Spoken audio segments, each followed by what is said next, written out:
General Jose Calida ang mga pulis na huwag matakot sa investigasyong isasagawa ng Kongreso kaugnay sa pagpatay sa mga drug suspect.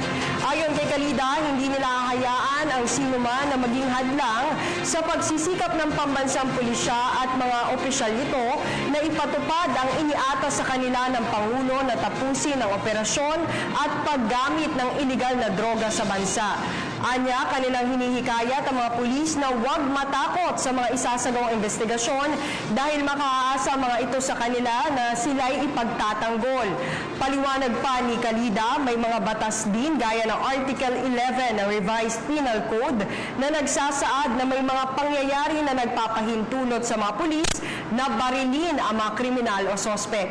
Matatanda ang naghain ng resolusyon si Senadora Laila de Lima upang investigahan ang patuloy na pagtaas ng bilang ng mga namamatay na sospek na sangkot sa iligal na droga sa mga isinasagawang operasyon ng PNP.